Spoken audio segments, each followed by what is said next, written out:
Have you ever been pushed so far that you felt something dark awaken inside you?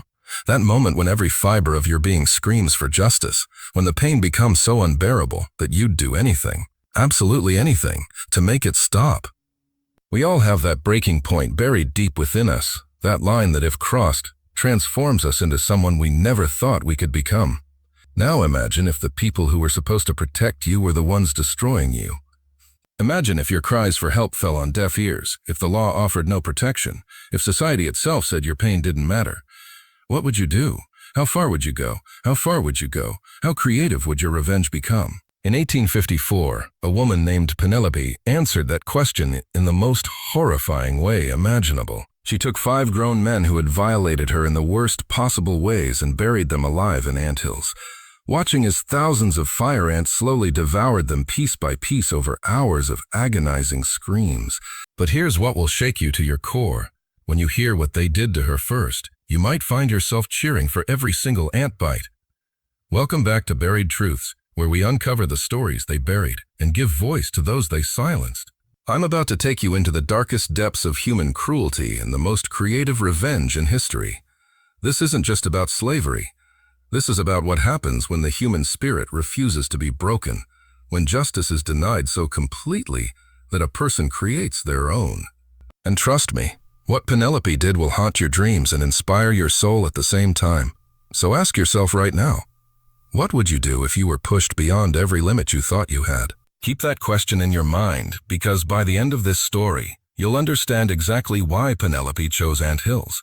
The year 1854 found America still drunk on the profits of human misery, but something was stirring in the hearts of the enslaved that would soon tear this nation apart. In the suffocating heat of a southern plantation, whose exact location has been deliberately erased from history, a woman was about to remind the world that every human being has a breaking point, and hers had just been crossed. Penelope wasn't born into slavery. She was born free in Pennsylvania, where she learned to read, write, and believe in her own humanity. But at the age of 16, she was kidnapped during a trip to visit relatives in Maryland, her free papers destroyed, her identity erased, her life stolen in a single horrifying night. Can you imagine that terror? One moment you're a free young woman with dreams and plans, the next your property less than human in the eyes of the law. For 8 years, Penelope had endured what millions of enslaved women endured: backbreaking labor, constant humiliation, and the ever-present threat of sexual violence. But she had managed to maintain something that her captors couldn't break: her dignity, her intelligence, and most dangerously of all, her memory of what it felt like to be free. The plantation where she was held had 5 overseers, men whose job it was to extract maximum labor through maximum brutality. But these weren't just cruel taskmasters. They were predators who saw enslaved women as their personal playthings. Their names were Thomas Crawford, Benjamin Hayes, William Morrison, Samuel Jenkins, and Marcus Whitfield.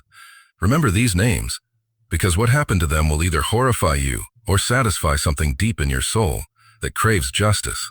Now, here's where this story takes a turn that will make you question everything you thought you knew about human nature. These 5 men didn't just see Penelope as another slave to exploit. They saw her literacy, her defiance, her refusal to be completely broken as a personal challenge. They decided to make an example of her that would crush not just her body, but her spirit. What they did to her over the course of 3 days in August 1854 was so systematic, so calculated, so designed to destroy every shred of human dignity she possessed that even other enslaved people on the plantation wept for her. They took turns. They made others watch. They laughed while they did it. And when she begged them to stop, when she reminded them that she had been born free, they told her something that would seal their fate. You ain't nothing but property now, and property don't have feelings. But here's what they didn't understand about Penelope, and this is crucial to everything that follows. She wasn't just intelligent, she was brilliant. She wasn't just angry, she was strategically furious. And she wasn't just broken. She was transformed into something far more dangerous than they could have ever imagined.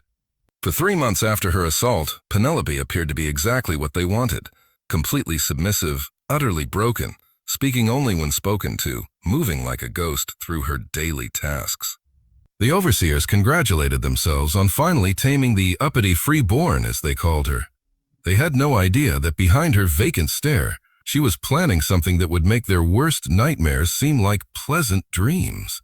But before I tell you about the revenge that still sends chills down the spines of historians who dare to research it, I need you to understand something about the landscape of this plantation. The property was infested with fire ant colonies, massive underground cities of millions of aggressive insects whose bites could cause excruciating pain, severe allergic reactions, and in large enough quantities, death. Most people avoided these areas entirely, but Penelope began studying them with the focused intensity of a scientist. She learned their patterns, their feeding times, their territorial behaviors. She discovered which colonies were the most aggressive, which areas had the deepest ant beds, and most importantly, how to manipulate their behavior. Night after night, she would slip out of the slave quarters and conduct her research, feeding the colonies, mapping their territories, learning everything she could about these tiny instruments of potential torture. November 15, 1854, mark this date, because it's when justice finally found its voice through the most unlikely messenger. Penelope had prepared everything with the precision of a military operation. She had identified 5 separate fire ant colonies, each one large enough and aggressive enough to accomplish her goal. She had prepared restraints made from stolen rope and strips of fabric. Most importantly, she had prepared bait. The bait wasn't just any food. It was molasses mixed with blood from chickens she had secretly slaughtered, a combination that would drive the fire ants into a feeding frenzy. But the most crucial element of her plan wasn't the ants or the restraints, or even the isolated location she had chosen.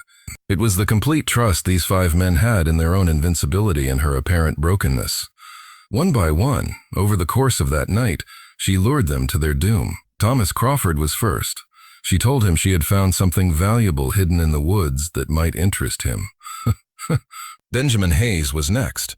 She claimed to have information about runaway slaves that he could profit from. William Morrison, Samuel Jenkins, and Marcus Whitfield each received similar messages, each tailored to their specific greed and cruelty. The location she had chosen was perfect, a clearing deep in the woods where the screams wouldn't carry back to the main house, surrounded by the 5 largest fire ant colonies on the property. She had prepared everything in advance. Restraints positioned at exact distances from each colony, the molasses and blood mixture ready to be applied, and most chillingly of all, a small chair positioned where she could watch everything unfold. Now, what I'm about to tell you next will either make you sick or make you cheer, depending on how your soul processes justice. When the overseer arrived, expecting to find easy profit or information, they instead found Penelope, not the broken woman they thought they had created, but something far more terrifying. She had armed herself with their own weapons, taken from their sleeping quarters, and she had the advantage of surprise, preparation, and a fury that had been building for 3 months. One by one, she overpowered them, not through superior strength, but through superior planning and the element of complete shock. These men who had brutalized her while she was vulnerable now found themselves helpless before her methodical preparation. She bound each of them spread eagle over the fire ant colonies, their bodies positioned so that every inch of exposed skin was within reach of the insects below.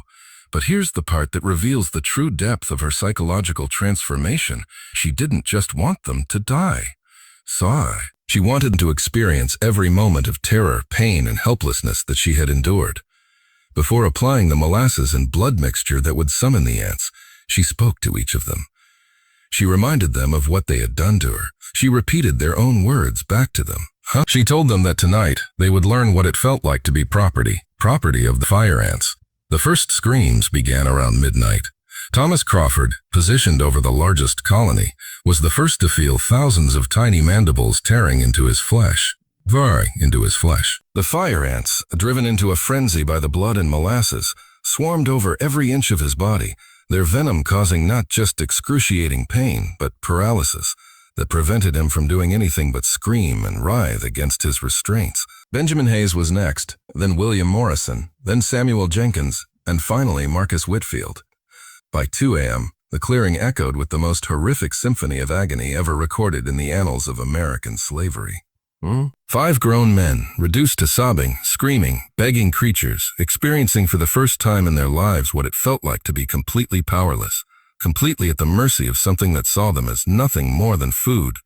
But Penelope wasn't done. This is the part that will chill you to your bone. She sat in that chair and watched every single moment.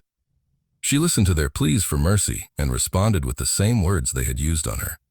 You ain't nothing but property now, and property don't have feelings. When they begged her to remember that they were human beings, she laughed, actually laughed, and reminded them of how they had ignored her identical pleas just 3 months earlier. The fire ants worked methodically, their venom causing the men's bodies to swell while their bites created thousands of tiny wounds that became infected within hours. The combination of venom, infection, shock, and terror created a death that lasted not minutes, but hours. Some historians believe the men lived through the entire night, dying only as the sun rose on November 16, 1854. As dawn broke, Penelope calmly walked back to the plantation, cleaned herself up, and reported for her daily tasks as if nothing had happened. When the overseers failed to appear for morning roll call, search parties were organized. The bodies were discovered around noon, and the sight was so horrifying that 2 of the searchers vomited on the spot. The plantation owner, a man named Colonel Harrison, was faced with a mystery that terrified him to his core. 5 of his overseers had been murdered in the most grotesque manner imaginable, and he had no idea who was responsible or why. The local sheriff was called, but what could he investigate? The idea that an enslaved woman could have orchestrated such an elaborate and brutal revenge was literally unthinkable to these men. But here's where Penelope's brilliance truly shone. She had created the perfect crime. There were no witnesses, no evidence linking her to the murders, and most importantly, no one who could imagine that a broken slave woman possessed the intelligence, planning ability, or physical capability to execute such a complex operation. The authorities eventually concluded that the men had been killed by wild animals or possibly hostile Native Americans. Theories that seem laughable now but made perfect sense to minds that couldn't conceive of enslaved people as capable of such strategic thinking. For 6 months, Penelope continued working on the plantation, playing the role of the traumatized, submissive slave, while inside, she felt something she hadn't experienced in 8 years.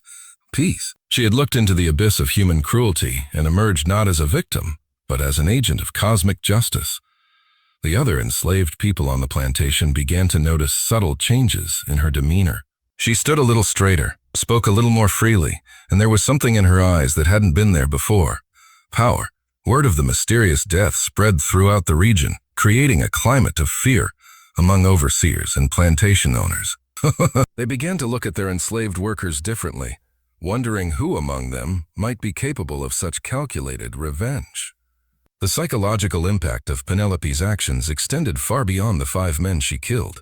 She had planted a seed of fear in the minds of every white person who profited from slavery. But Penelope's story doesn't end with her revenge. It ends with her escape. In May 1855, she simply disappeared. Food, she simply could track her. No search parties could find her. No rewards could bring information about her whereabouts. It was as if she had vanished into the wind, leaving behind only whispered stories and a mystery that would haunt the plantation for decades to come. Some say she made it to Canada via the Underground Railroad. Others believe she changed her identity and lived as a free woman in the North. But the enslaved people of the region knew the truth. Penelope had become something more than human, something that could appear and disappear at will, something that watched over the oppressed and punished the oppressors. Her story spread through the slave networks like wildfire, growing and changing with each telling. She became a legend, a symbol of what was possible when the human spirit refused to be broken. Enslaved people across the South would whisper her name when they needed courage, and overseers would feel a chill when they remembered what had happened to their colleagues who had pushed too far. But here's what makes Penelope's story so profoundly important for us today. It forces us to confront uncomfortable questions about justice, revenge, and the limits of human endurance. Offers no protection when society sanctions brutality. When those in power abuse their authority without consequence, what recourse do the powerless have? Penelope answered that question in the most definitive way possible. Now, I'm not here to tell you whether what Penelope did was right or wrong. That's not my job, and it's not the point of this channel. What I'm here to tell you is that her story reveals a truth that makes people uncomfortable. Human beings have limits, and when those limits are crossed, the consequences can be swift, creative, and absolutely terrifying. Think about this. 5 grown men, armed with all the power that white supremacy could give them, were outsmarted, overpowered, and destroyed by a woman they had tried to break. They underestimated her intelligence, her resilience, and most fatally, her capacity for strategic thinking. They saw her as property, as an object for their amusement, as less than human. She proved them wrong in the most brutal way imaginable. Penelope's revenge wasn't just personal. It was political. Every ant bite, every scream, every moment of terror those men experienced was a direct challenge to the entire system of slavery. She was saying, in the clearest possible terms, that enslaved people were not passive victims, that they were capable of resistance, intelligence, and yes, vengeance. The fire ants that devoured those 5 overseers became symbols of something larger. The idea that nature itself was on the side of justice, that the very land these men had desecrated with their cruelty would rise up to consume them. So, in the African spiritual traditions that many enslaved people maintained, this would have been seen as the ancestors speaking through the natural world, delivering justice when human institutions failed. What happened in that clearing on November 15, 1854, was more than murder. It was a reckoning. It was 8 years of pain, humiliation, and dehumanization finding its voice through fire ants and molasses. It was intelligence triumphing over brute force, strategy defeating power, and most importantly, it was proof that no human being, no matter how oppressed, should ever be underestimated. The story of Penelope forces us to examine our own capacity for both cruelty and justice. We all have breaking points. We all have limits. We all have limits. We all have the potential for both extraordinary compassion and extraordinary vengeance. The question isn't whether we're capable of such actions. The question is what it would take to push us to that point. Today, nearly 170 years later, Penelope's story still resonates because it speaks to something fundamental about human nature. When justice fails, when protection is denied, when dignity is stripped away, people will create their own justice, their own protection, their own dignity. The methods might change, but the fundamental truth remains. Push a human being too far, and you might discover that they're capable of things you never imagined. So the next time someone tells you that enslaved people were passive, that they accepted their condition, that they never fought back, remember Penelope. Remember the woman who turned fire ants into instruments of divine justice. Remember the intelligence that outwitted 5 armed men. Remember the strategic thinking that created the perfect crime. Remember the spirit that refused to be broken, even when everything seemed hopeless. If this story has moved you, if it's opened your eyes to the buried truths of American history, then I need you to do something right now. Hit that subscribe button and ring the notification bell, because this is exactly the kind of story that mainstream history wants to forget. Here at Buried Truths, we're committed to digging up these stories and giving voice to those they tried to silence. Share this video with someone who needs to understand the true depth of resistance during slavery. Leave a comment telling me what other buried truths you want me to uncover. And remember, the stories they buried are the ones that matter most, because they're the ones with the power to change how we see the world. Penelope's revenge lasted one night, but her legacy echoes through history. She reminds us that intelligence can overcome brute force, that strategic thinking can defeat systematic oppression, and that sometimes the most powerful response to cruelty is creativity. The fire ants that devoured her tormentors became agents of cosmic justice, and her story became proof that no human being is ever truly powerless. Until next time, keep digging for the truth, because the stories they buried are the ones we need to remember. This is Buried Truths, where we uncover the past to understand the present. The voices they silenced will be heard, and the justice they denied will find its way. Remember Penelope. Remember the fire ants. Remember that every human being has a breaking point, and pray you never discover what lies beyond it.